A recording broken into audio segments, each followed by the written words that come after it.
Good morning po, good afternoon, good evening. Welcome sa channel ko po. It's me, Tito Noise Vlogs po. I hope nasa mabuti po kayong condition mga kababayan po. At sana po ay dyan sa ating bayan, sa Pilipinas, ay matiwasay na, maganda na ang pamumuhay, pero lalong nagde-deteriorate mga kababayan ko dahil sa mga lintik na mga tinamaan na magaling na mga iba natin mga kababayan dyan na ginugulo ang bayan natin. Talagang, ang topic po natin, ito, talagang demolition job ang ginagawa sa ating pangalawang Pangulong Sara Zimmerman Duterte mga kababayan ko. Disclaimer lang po, ako hindi po abogado. Kasi yung mga pink lawan, yung mga red lawan na yan, yung mga pink suka, sorry for the word, nag-file po sila sa ombudsman ng plunder case. Ito pong siste. Ang presidente po, ang vice president, Supreme Court Justice, COMELEC chairman, ang ombudsman po, matatanggal lang po yan sa pamamagitan ng impeachment. Itong mga lintik na to, mga tinamaan na magaling na to, may isa pang pari na sumama na dating inamin niya na gumagamit siya ng G, mga kababayan ko, nag-file sila ng case laban kay BP Sara. Ito po yung confidential fund na 125 million pesos na galing naman sa Pangulong Marcos. Ang COA po, naglabas po na ng report na wala pong anomalya ang nangyari doon sa 125 na confidential fund. Ito naman pong isang nangangalang Cielo Magno, dapat daw i-check ang bank account ni BP Sara, doon malalaman kung talagang doon nilalagay ang mga di umano'y ninanakaw ni BP Sara, ang sabi ng Cielo Magno yon. Cielo Magno, meron tayong bank secrecy law. At saka kung sakali man na may deposit nga yan, siyempre hihimayin yan. Saan ba nanggaling yan mga pera ni BP Sara, mga kababayan ko? Ang nangyari, ang may bakalan nito yung yung dating senador, yung hindi manalo-nalo, mga kababayan ko, nakakailang attempt na, nag-attempt ng vice president. Kasi yung senador na yan, nilapitan si Pangulong Duterte noon na siya ang magiging vice niya. Nireject siya ni then Mayor Rodrigo Duterte, mga kababayan ko. Hindi ko alam kung nag-file sila, magpo-prosper lang yan, just in case lang after ng term ni BP Sara, mga kababayan ko. Pagkatapos ng term niya as Vice President ng Pilipinas, yun, pwede siyang umandar ang kaso niya ng plunder. Hindi, sitting Vice President pa nga, si Sara Duterte, ang sunga-sunga ng mga nag-file niyan. Sabagay, in advance nila, pero hindi magpa-prosper yan. After ng term ni BP Sara na lang siguro, maano yan, yung magpa-prosper. Aandar ang kaso, ika nga, mga kababayan ko. Talagang ayaw na ayaw nila na maging Pangulo si Vice President Sara Duterte, mga kababayan ko. Hinahamon ko nga sila eh. O, may isang senador dyan. Pag nanalo daw si BP Sara bilang Pangulo, baka umalis na siya. Hindi, ituloy mo na, umalis ka na. Kung senador ka na lalaki ka na napaka-bitter mo. Si Congresswoman De Lima, pwede siyang umalis daw ng bayan pag naging presidente si Sara Duterte. Umalis ka na rin. O, umalis ka na rin, kayong mga lintik kayo. Talagang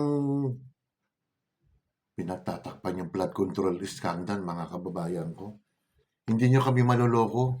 Dapat ang sinabay nyo na rin na kasuhan din yung sitting president ngayon, si Marcos. Bilyon o trilyon piso ang Nawala sa bayan natin tapos ang ididemanda niyo yung Vice President na ang halaga is 125 million pesos lang. Oh, double standard kayo. Kayo ay kasi ayaw niyong mag-resign si Pangulong Marcos kasi ang papalit automatic si Vice President. Mga sunga pa rin kayo. Nasa Constitution. Iulitin ko kung mga katangahan nyo, mga kaob-oban nyo, na just in case na mawala ang Pangulo, mamatay, nagkasakit, incapacitated, ang papalit, yung Vice President. May isang abogado nga dyan na ganun din ang kontra. Hindi pa pwedeng umupo si Vice President. Hindi siya nababagay. Abogado na ha, tatanga-tanga pa. Tayo lang mga simpleng tao na alam natin na just in case mawala ang Pangulo, ang papalit, yung Vice President. Isaksak nyo sa bagay niya yung Constitution. Pakain ko sa inyo yung librong yun, mga hayop. Sorry mga kaibigan ko. Hindi ako, sumusobra na Yung mga kumakampi naman dyan, against sa mga Duterte, karapatan nyo yan. Iba dyan, may mga nagbabayad, may alawasan 10,000 nga dyan Di umano na pinagbabayaran sila para to demolition job nga para sa mga Duterte, mga babayan ko. Hindi na sila nakontento. Yung dating Pangulo si Rodrigo Roa Duterte, nasa dahig na. Illegal ang pagka-aresto ng mga babayan ko. Marami.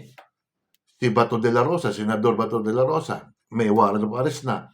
Ang next daw, si Bongo. At meron pa, yung dating PNP chief, yung Albayalde. And then, baka sakali lang si BP Sara rin. Ipapadala sa dahig, mga kababayan ko. Wala. Ano kayo? China-challenge ko kayo. Pag nanalo si BP Sara, magsilayas na lang kayo. Ikaw, Shelo Magno, yung pare. Sino pa? Yung isang senador dyan na aanga-anga. Si De Lima. Sige. Ang kakapal ng mukha nyo, pero pag natalan mo, hindi tanggap ng taong bayan. So, ibig sabihin yan, hindi yun nirerespeto ang desisyon ng bayan. Yung nanalo si Pangulong Duterte, kayo, panigdakta kayo. Hindi pa nakakaupo si Pangulong Rodrigo Roa Duterte. EJK Lintek na yan. Ngayon, panahon ni Marcos, talamak ang nakawan, mga kababayan ko. Yung pinsan niya, makakaligtas pa ata.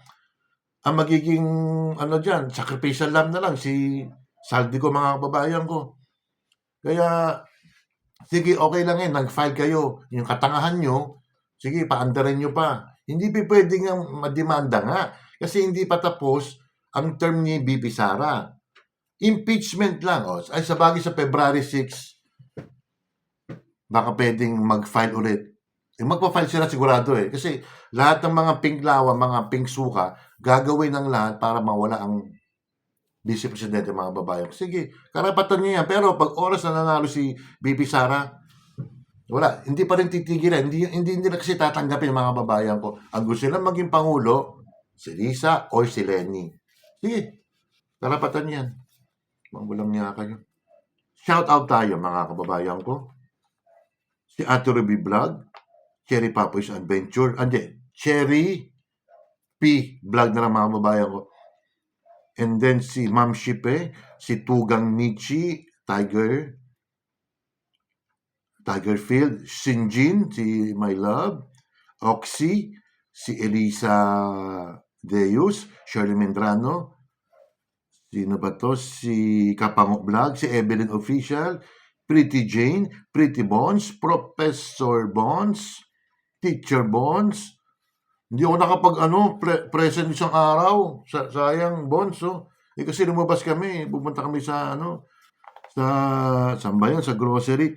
Si Mirna, maraming apelido Alcantara, Smiley Face Channel, Mamalin Official, Bet Pilapil, Dong Rebs, si Amlena Vlog, Missy Rosco, Koki Hero, Bib A Heart Purple, sino ba to? Si